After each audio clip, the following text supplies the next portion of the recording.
Welcome to Cretoni Entertainment. I'm Chris. And I'm Bree. And the miniature from our Marvel Crisis paint-a-call was showing at the top of the screen there for a second. Oh, hey, there you go. Anyway, we're painting Dread Warrior from the new HeroQuest. So this is part of our Painting HeroQuest series, which has by far become our most popular series on the channel. People really want to know how to paint their HeroQuest stuff. I primed this guy a couple weeks ago.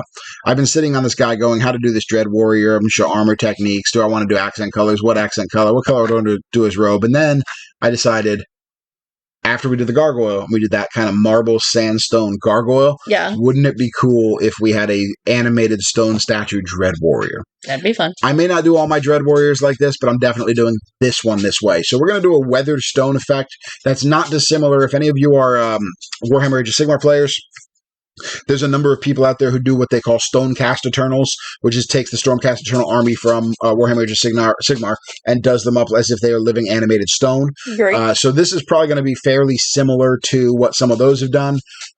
Colors may be a little bit different, but the technique is probably pretty darn close to the same. I can't say I've watched a lot of tutorials on those. Just looking at them, this is kind of how I interpret they're probably being done, because it's not a hard technique. Anyway, we're starting with a brown, which in this case was Parasite Brown from Vallejo.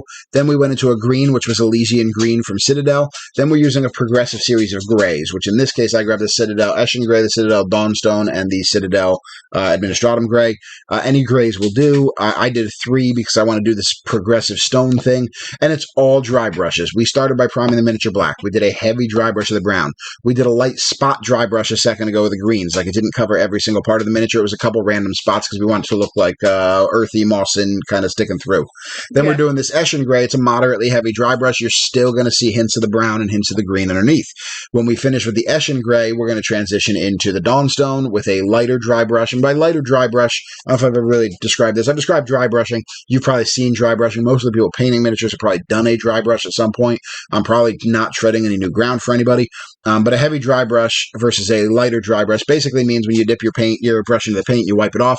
You wipe off a little more than you did on the previous coat. So you're doing a lighter dry brush. There's less paint on there.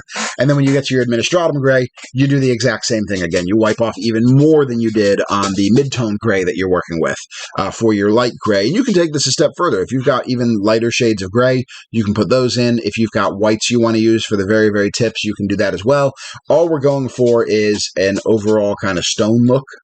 And we want to see a lot of that. Well, in this case here, I want to see kind of that brown and that green. And see here, I did do a little bit of white here. And where it got a little bit heavy, I just kind of wiped it off with my finger real quick. And I'm not doing the whole mini. See, I'm just with the white here. I'm just kind of being like, get a little there, get a little there. Yeah, like a stroke. And then moving on to the next thing.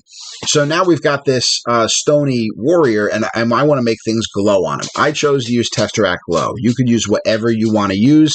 I would recommend something like a contrast paint or a technical or a wash of some kind for this, because you want it to, as we mentioned on the gargoyle, you want it to flow out of where it's in. You want it to kind of create like an aura effect. So I want to make it look like his face is enchanted, like maybe there's a spirit inside of there.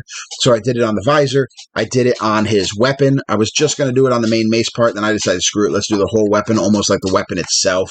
Like it's a spiritual weapon kind of thing? Or like maybe the weapon is what's animating him. Who the heck knows? There's some spots in his armor that kind of, it's got like a face imprinted on his armor there. Let's put some of the Tesseract in there. He's got kind of like a face and like a fleshiness on his shield. Screw it, let's put some Tesseract Glow in there.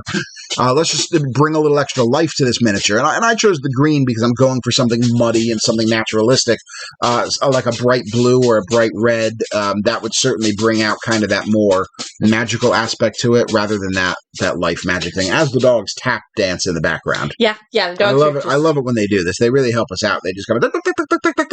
Well, because we're both in here, and they're like, "But we love you." So we're going back to the Eshin Gray and the Abaddon Black. Not going to show most of this because it's just us painting the base we've always done. Now I'm going to grab my bag of stuff. This is a really old bag of flock I have, as I mess around with this glue that's almost completely out of glue. And then we're just going to put a couple dabs of glue on the miniature. So here's where I screw up, and I go back and I'm like, no, let me show you this again here, guys.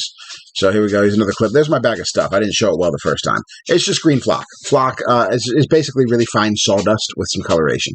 This time I dumped glue on my palette, and I grabbed an old brush, and I'm just painting a couple of random spots of glue on the miniature. Places where, if this statue's been standing still for a long time, waiting for adventurers to enter through his domain, moss may gather.